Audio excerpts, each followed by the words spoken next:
Voici maintenant, Caroline Roux reçoit ce matin Sylvie Goulard. Alors Sylvie Goulard, elle est députée européenne, ancienne du MoDem, et elle est dans la liste désormais très resserrée des premiers ministrables. C'est elle qui a joué les facilitatrices pour montrer la rencontre entre Emmanuel Macron et Angela Merkel ce soir.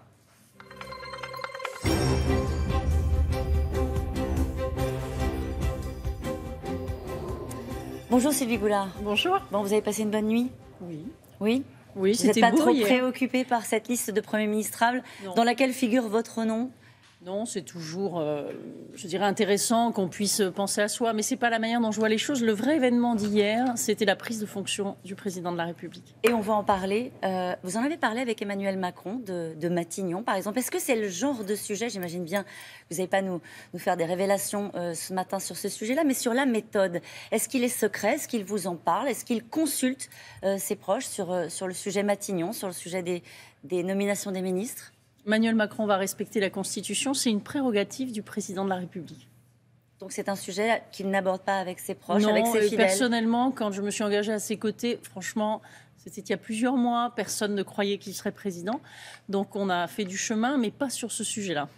Parmi les favoris, Édouard Philippe, le maire du Havre. C'est important de nommer à Matignon un homme de droite. Qu'est-ce que ça raconte? Qu'est-ce que ça raconterait?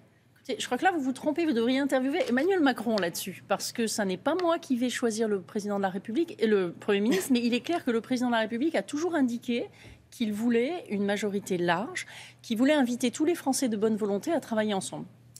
Bon, on parle de ses premiers pas de président, vous serez plus à l'aise sans doute, sera mieux, on y va. Ça sera plus intéressant. Qu'est-ce qu'il a démontré à votre avis hier soir, Emmanuel Macron? Hier, toute la journée?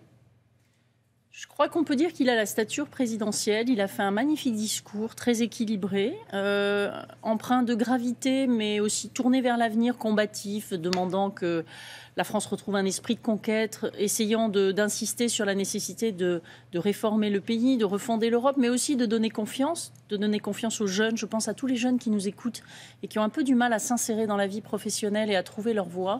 Je pense que pour eux, avoir un président de cet âge-là et de cette trempe-là, c'est quand même une très bonne chose. À votre avis, ce matin, est-ce qu'il y a encore des doutes sur sa capacité à endosser le costume? Écoutez, le costume, il l'a endossé. Après, vous savez, être président de la République, c'est une énorme responsabilité, surtout dans un pays qui est encore sous état d'urgence, avec des troupes à l'étranger. Je crois qu'il faut lui donner sa chance et le laisser travailler. Bon, déplacement pour aller rencontrer Angela Merkel, c'est un moment fort du début de son quinquennat. C'est d'ailleurs son premier déplacement, c'est un symbole. C'est le début d'un bras de fer ou d'une relation exigeante avec Angela Merkel? Non, il n'y a pas de bras de fer. Il faut être évidemment exigeant vis-à-vis de tous nos partenaires, pas seulement les Allemands, quand il s'agit de défendre les intérêts du pays, mais je crois qu'on les défendra d'autant mieux qu'on est dans des approches coopératives. Prenez par exemple les cyberattaques qui ont eu lieu ce week-end. Aucune démocratie n'est armée à ce jour parfaitement pour faire face à ce genre de choses. Je rappelle aux téléspectateurs que ça a touché des hôpitaux, par exemple. Ça peut toucher des services absolument névralgiques. Donc, je crois qu'il faut que nous unissions nos forces avec nos partenaires, en étant nous-mêmes, mais je ne vois pas pourquoi on irait dans la confrontation avec l'Allemagne. C'est une vision... Parce que c'est souvent comme ça qu'on nous l'a expliqué, qu'il fallait faire plier les Allemands.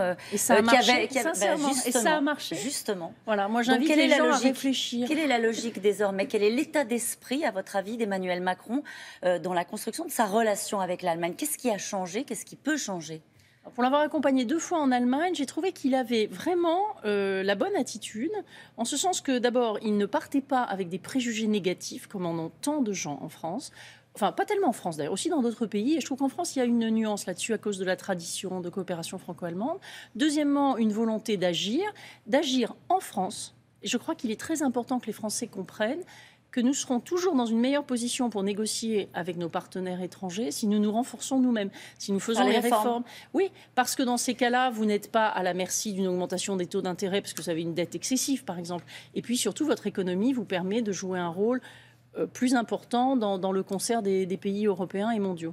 Le problème, c'est qu'il va falloir à un moment donné, peut-être pas jouer le bras de fer, mais en tout cas défendre ses positions.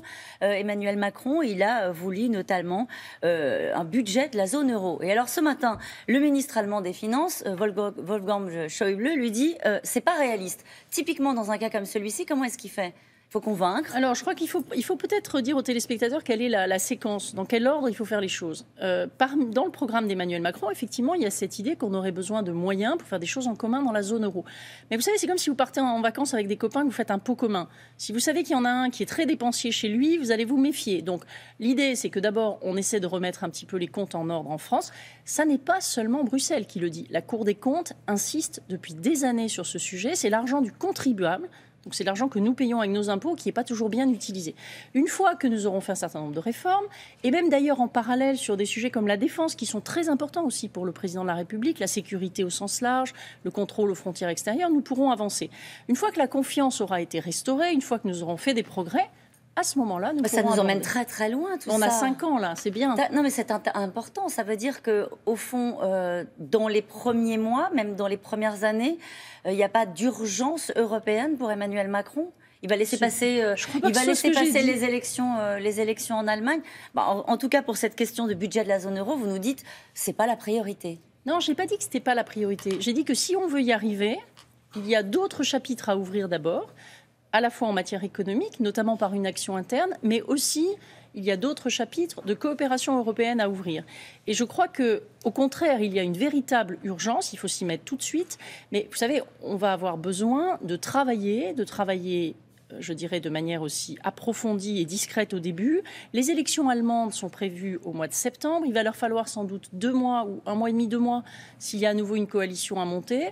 Donc il y a toute une période de travail qui peut se faire avant que des choses puissent être annoncées. Il gardera une forme de neutralité bienveillante dans ces élections allemandes, ou est-ce que clairement il faut assumer qu'il est plus proche de Martin Schulz ? Non, vous savez, la relation franco-allemande a toujours été au-dessus des partis. Souvenez-vous, Kohl, Mitterrand, ils n'étaient pas de la même couleur politique, Giscard d'Estaing, Schmitt non plus. Donc la chancelière l'a reçu quand il était candidat. Je crois qu'il s'en souvient et qu'il l'a apprécié. Peut-être que lui-même aura envie de recevoir les candidats potentiels à la chancellerie. Encore, vous savez, ce n'est pas une élection présidentielle là-bas, ce sont des législatives. Je crois qu'il y aura un dialogue beaucoup plus intense, de toute façon, avec l'Allemagne. Et il travaillera avec le chancelier que l'Allemagne se choisira. Merci beaucoup, Sylvie Goulard.